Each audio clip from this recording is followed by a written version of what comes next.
संविधान खत्म होगा तो फिर बचा क्या हिंदुस्तान में? ये तो हिंदुस्तान की खूबसूरती है। चंद्रशेखर आजाद एक नई उम्मीद है। और आवाज उठाने वाला फिलहाल जो है वे चंद्रशेखर आजाद जी है। हमें ये जवाब दीजिए कि आपने मुसलमान के लिए क्या क्या, जितना भी मुसलमान की तरक्की में रुकावट आई वो समाजवादी पार्टी के ही वक्त में सबसे ज्यादा आई। नमस्कार, स्वागत है आप सभी का हिंदुस्तान 24 पर और मैं आप सबके साथ विपिन चौधरी। इस समय मैं देवबंद के मोहल्ला गुज्जरवाड़ा में मौजूद हूं और यहां पर जो युवा नेता हैं दानिश चौधरी, उनके नेतृत्व में काफ़ी संख्या में मुस्लिम समाज के लोगों ने आज़ाद समाज पार्टी को ज्वाइन किया है। मुस्लिम वोटों की अगर हम बात करें तो समाजवादी पार्टी का बहुत बड़ा दावा है। समाजवादी पार्टी दावा करती है कि मुस्लिम वोट उसके साथ है। अब जिस तरीके से इन लोगों ने आज़ाद समाज पार्टी को ज्वाइन कर लिया है तो उसके पीछे वजह क्या रही और समाजवादी पार्टी से मोह भंग होने के पीछे बड़ा कारण क्या रहा, तो सीधे हम जो युवा नेता दानिश चौधरी हैं इनसे ही बात करेंगे। दानिश जी, सबसे पहले तो आपका बहुत बहुत स्वागत है। आपका भी बहुत बहुत धन्यवाद। आपने जो आज़ाद समाज पार्टी ज्वाइन की है समाजवादी पार्टी को छोड़कर, तो इसके पीछे वजह क्या रही? क्या चंद्रशेखर आजाद में आपको दिखाई दिया? देखिए विपिन भाई, सबसे बड़ी बात तो ये है कि चंद्रशेखर आज़ाद जो हमारे राष्ट्रीय अध्यक्ष हैं और रविंदर सिंह भाटी जी, उनसे प्रभावित होकर मैंने पार्टी ज्वाइन की। तो सबसे बड़ा मसला आज के दौर में ये है कि मुसलमानों को ना इस्तेमाल करने का काम किया जा रहा। चंद्रशेखर आज़ाद भाई जो टीम लेकर खड़े हुए देश के अंदर, इन लोगों का ये है कि सबको साथ लेकर चलने का काम कर रहे। इस चीज़ से प्रभावित होकर हमें पार्टी ज्वाइन की। चंद्रशेखर आज़ाद जी है जो हमारे राष्ट्रीय अध्यक्ष जी है, ज़मीनी स्तर पर लड़ाई लड़ने का काम कर रहे। हमारे अध्यक्ष जी के जितने भी फैसले हैं, कोई भी फैसला ऐसा नहीं है कि एसी वाले ऑफिस से निकल कर आ रहा। सारे ज़मीनी स्तर से, मतलब सड़कों पे से फैसले लिए गए हैं। तो कहीं ना कहीं इन चीज़ों को देख के युवाओं के अंदर एक मतलब काम करने का जज्बा है अंदर। और सबसे अच्छी बात तो ये है कि रविंदर सिंह भाटी जी जो हमारे बड़े भाई है और चंद्रशेखर आज़ाद जी जो हमारे राष्ट्रीय अध्यक्ष जी है, देखिए जब मेरी मुलाकात हुई सबसे पहले इनसे, तो हमें कहीं ना कहीं एक ही चीज़ लगी कि इन लोगों ने सिर्फ यही चीज़ बताई कि भाई देखो, अगर देश के अंदर बदलाव लाना है, देश के अंदर अगर बदलाव लाना है तो सबसे पहली बात तो है कि बलिदान देना पड़ेगा। संविधान को खत्म करने का काम करा जा रहा भारतीय जनता पार्टी के द्वारा। हम ये वादा करते हैं कि इंशाल्लाह जब तक जान है शरीर में, इंशाल्लाह संविधान को खत्म नहीं होने देने के। देखिए, संविधान का खत्म होने का मतलब यह है कि हिंदुस्तान की खूबसूरती खत्म होना, हिंदुस्तान की आइन खत्म होना। दानिश चौधरी जी, अभी शुरुआत में आपने कहा कि जिस समय चुनाव आता है तो उस समय तो मुस्लिम देश का वफादार राष्ट्र भक्त हो जाता है, तो क्या उसके बाद मुस्लिम को गद्दार कहा जाता है? देखिए विपिन भाई, आप भी देखते हो, मतलब चुनाव के टाइम पे क्या होता है कि मुसलमानों को अपना भाई बताया जाता है। और आप देखिए कि चुनाव के बाद क्या स्थिति है, उसी मुसलमान को आतंकवादी घोषित करने की कोशिश करने का काम भारतीय जनता पार्टी कर रही है। समाजवादी पार्टी का सबसे बड़ा जो मसला है कि चुनाव के टाइम पे ये कहते हैं कि मतलब मुस्लिम हमारा है, मुस्लिम हमारा है। अरे भाई, ये चीज़ तो पहचानो कि मुस्लिम अगर तुम्हारा है तो मुस्लिम के हुकूक और मुस्लिम के हक में तो बोल लो। आज जिस तरह का मुसलमानों के हक में फैसले लिए जा रहे, पार्लियामेंट के द्वारा हो, ये संसद के द्वारा हो, किसी भी प्रकार के फैसले लिए जा रहे, तो आप इस चीज़ पर तो ध्यान दो। आजम खान साहब है समाजवादी के, अब देखिए आप के बड़े नेता है, क्या करा जा रहा है उनके साथ। अखिलेश यादव जी बोल रहे उनके बारे में, बताइए आप, अखिलेश यादव जी बोले नहीं उनके बारे में। पर हमारे जो राष्ट्रीय अध्यक्ष चंद्रशेखर आज़ाद जी है, 3 मरतबा उनसे मिलने के लिए गए, उनसे तीन मरतबा मिलने के लिए गए हमारे राष्ट्रीय अध्यक्ष जी। तो ये है वफादारी तो।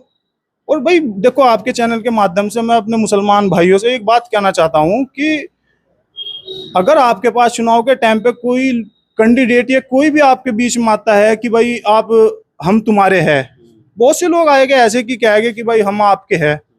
देखिए, उस चीज़ को पहचानना है उस चीज का पहचानने का मतलब ये है कि उससे अपने सवाल करो, उससे जवाब लो कि भाई हमने आपको 5 साल के लिए जिता के भेजा था, आपने क्या क्या हमारा। आपने जिस तरीके से चंद्रशेखर आजाद को चुना है, तो दलित समाज का वोट बैंक मायावती के साथ भी है, चंद्रशेखर के साथ भी है, तो मतलब भाजपा को किस तरीके से टक्कर दी जाएगी? मुस्लिम बड़ी तादाद में जुड़ने का काम कर रही है हमारे एडवोकेट चंद्रशेखर आजाद जी के साथ। बड़ी तादाद में मुसलमान जुड़ रहे हैं। आप देखिए, मुसलमान, गुज्जर, हिंदू, गुज्जर, मतलब सभी जुड़ने का काम कर रहे हैं। जब कोई पार्टी तानाशाही पे आ जाएगी तो कहीं ना कहीं एक इंसान ऐसा पैदा होगा दुनिया के अंदर जो आंख से आंख मिलाकर सवाल करेगा। और फिलहाल की कंडीशन में अगर कोई नेता ऐसा है तो वो एडवोकेट चंद्रशेखर आजाद जी है। समीकरण समाजवादी पार्टी में नहीं बन रहे। देखिए, मैं बताया आपको अभी, समाजवादी पार्टी का काम सिर्फ यही है कि चुनाव के टाइम पे उसे मुसलमान कहा जाएगा, उसके बाद उसे गद्दार कहा जाएगा। गद्दार बोलने वाले अगर बोले ठीक है, कोई बात नहीं, देखो विपक्ष है, पक्ष है, बोलने वाले बोलेंगे। पर जिस पार्टी को मुसलमानों का एक बड़ा योगदान रहा, एक बड़ा संघर्ष रहा खड़ा करने के उसमें समाजवादी पार्टी को, उसके राष्ट्रीय अध्यक्ष अखिलेश यादव जी कभी नहीं बोले मुसलमान के बारे में। अब एडवोकेट चंद्रशेखर आजाद जी की बात ले लो, 3 तलाक के मामले में चंद्रशेखर आजाद बोले, एनआरसी के मामले में चंद्रशेखर आजाद जी बोले। तो भाई, जब हमारे सारे मुद्दे पार्लियामेंट में, संसद में, जब हमारे सारे मुद्दे चंद्रशेखर आजाद जी ठारे, तो भाई हमारा भी तो कुछ ऐसा बने है फर्ज कि हम उसी इंसान को चुने जो इंसान हमारे बच्चों के फ्यूचर के बारे में सोचेगा, हमारे बच्चों की शिक्षा के बारे में सोचेगा, हमारे बच्चों के आने वाला कल कैसे सही होगा उस चीज के बारे में सोचेगा। हम उस इंसान को मजबूत करने का काम करेंगे। हम विकल्प के तौर पर आपके पास मायावती भी तो है। देखिए, फिलहाल मायावती की तो कंडीशन ये है कि मायावती तो फिलहाल देखो एक दलित नेता है, और मैं कहीं ना कहीं ये मानता हूँ, मेरा अपना निजी मशवरा है कि जो मायावती जी है उनका फिलहाल कंडीशन ज़्यादा ख़राब है। क्योंकि देखिए, जो काम चंद्रशेखर आज़ाद जी कर रहे हैं सड़कों पर रह के, देखिए ये कहा किसी बड़े ने कि जब संसद और पार्लियामेंट अंधी और बहरी हो जाए ना, तो सड़कें वीरान ना होनी चाहिए कभी भी। हमें संविधान राइट दे रहा है इस चीज़ का कि अगर आपके हक पे कोई बात आ रही तो आप लड़िए उसके लिए। और मुसलमान अगर उस चीज़ के लिए लड़ रहा तो उसे आतंकवादी बताया जा रहा, उसे गद्दार बताया जा रहा। तो कहीं ना कहीं सबसे बड़ा मसला हमारा यह अड़गा कि हम जो है चंद्रशेखर आजाद जी की तरफ जो बड़े तादाद में जो मुसलमानों का आज रुझान है, उससे यही महसूस हो रहा कि वे मुसलमान के हुकूक के बारे में बात करने वाले लोग हैं। तो इसीलिए हमारी मजबूरी है, क्योंकि अखिलेश यादव जी तो अब फिलहाल की कंडीशन में ये है कि उनका कोई मतलब नहीं है मुसलमान के बारे में बोलने का। जिस तरीके से चंद्रशेखर आजाद के पास दलित समाज का वोट बैंक प्लस में है, तो उसी तरीके से अखिलेश यादव के पास भी तो यादव समाज का वोट बैंक जो है वो प्लस में है। देखिए, 2022 के चुनाव में मुस्लिम वोट प्रॉपर तरीके से समाजवादी पार्टी को गया। आप कंडीशन देख लो क्या है।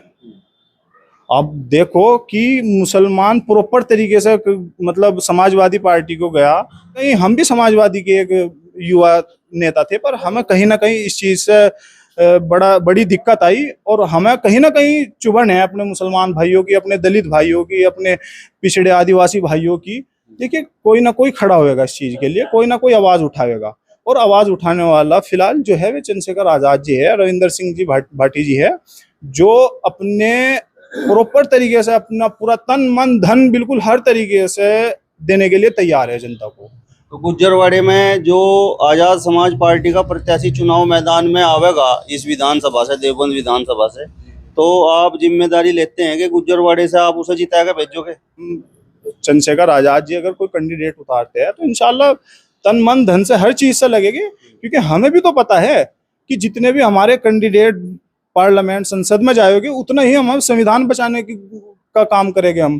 क्योंकि सबसे बड़ा मसला विपिन भाई आ गया फिलहाल की कंडीशन में कि संविधान खतरे में है। अगर संविधान को भारतीय जनता पार्टी का सबसे बड़ा जो फंडा है वो संविधान को खत्म करने का है, और अगर विपिन भाई संविधान खत्म होगा तो फिर बचा क्या हिंदुस्तान में? ये तो हिंदुस्तान की खूबसूरती है। दावे बहुत आएंगे करने वाले लोग कि भाई 2027 में हमें जिताओ आप, हम आपके बच्चों के लिए ये करेंगे वो करेंगे। अरे भाई आप पहले भी तो थे, आप एक बड़ी तादाद में पहले भी तो थे। आप हमें ये जवाब दीजिए कि आपने मुसलमान के लिए क्या क्या। आप बताओ जी, समाजवादी पार्टी से मोह भंग होने के पीछे वजह क्या रही? बस समाजवादी पार्टी से मोह भंग होने के पीछे वजह तो यही है कि हमेशा से जब से समाजवादी पार्टी वजूद में आई, मुसलमान उससे जुड़ के चला, और जितना भी मुसलमान की तरक्की में रुकावट आई वो समाजवादी पार्टी के ही वक्त में सबसे ज़्यादा आई। वजह? वजह ये कि मुसलमान को सिर्फ वोट बैंक के तौर पे इस्तेमाल किया गया, बाकी जो इसकी ज़रूरतें थी उन्हें बिल्कुल नज़रअंदाज किया गया। इसके साथ जो मामलात पेश आए उनसे बिल्कुल निगाह हटाई गई। अब जो पार्टी अपने बड़े लीडर का लिए बोलने के लिए तैयार नहीं है, वो आम मुसलमान के लिए क्या कर सकती है और क्या बोल सकती है, ये हर कोई सोचे इसे। मुसलमान के ऐसे कौन से मामलात सामने आए जिन पर समाजवादी पार्टी ने बोलने से मना कर दिया? बहुत सारे मामलात ऐसे हैं, अगर उन्हें गिनवाना पे आए तो गिनवाना भी मुश्किल हो जाएगा। मेन यही है कि एक आपका वक्फ बिल है और आपका एनआरसी है और 3 तलाक जैसे जो मुसलमानों के मजहबी मामले हैं उनमें जो गड़बड़ की जा रही, जो चेंजेस किए जा रहे, जो मुसलमानों के मजहब के लिहाज से ठीक नहीं है, उन पे क्या समाजवादी पार्टी ने मुसलमानों के हक में आवाज़ उठाई? कुछ भी आवाज़ नहीं उठाई उन्होंने। तो क्या सिर्फ मुसलमान हिंदुस्तान के अंदर इसीलिए रह गए कि बस वो एक वोट बैंक के तौर पे इस्तेमाल किए जाए? तो चंद्रशेखर के साथ जाने के पीछे वजह क्या रही? चंद्रशेखर में ऐसा क्या दिखाई दिया? चंद्रशेखर आज़ाद एक नई उम्मीद है, जो एक ज़मीनी स्तर का नेता है और जो सबको साथ लेके चलने की कोशिश कर रहा है। कोई भी मामला हुआ, किसानों का मामला हुआ, सबसे आगे चंद्रशेखर आज़ाद उसमें साथ देते हुए किसानों के नज़र आए। एनआरसी का मामला हुआ तो चंद्रशेखर आज़ाद ने आवाज़ उठाई। जो भी मामला हुआ मुसलमान से रिलेटेड हो या किसान से रिलेटेड हो या किसी भी आम नागरिक से जो रिलेटेड मुद्दे हैं, वो चंद्रशेखर आज़ाद उठाने की पूरी कोशिश करते हैं और उसके लिए पूरी आवाज़ उठाते हैं। चंद्रशेखर आजाद पर तो आरोप इस तरीके के हैं कि वो भाजपा के एजेंट के रूप में कार्य कर रहे हैं। मेरे ख्याल से ये तो बिल्कुल बेबुनियाद आरोप है, क्योंकि चंद्रशेखर आज़ाद अगर जीत के आए तो भाजपा के ही कैंडिडेट को हरा के जीत के आए। उन्होंने भाजपा के ही कैंडिडेट को हराने का काम किया। तो इसलिए अगर वो भाजपा की बी टीम है या वो भाजपा के से मिले हुए हैं तो फिर भाजपा उनके सामने अपने कैंडिडेट को कंटेस्ट क्यों करा रही? मायावती की तरफ मुस्लिम समाज नहीं जाएगा क्या? मायावती के तरफ मुस्लिम समाज कई बार गया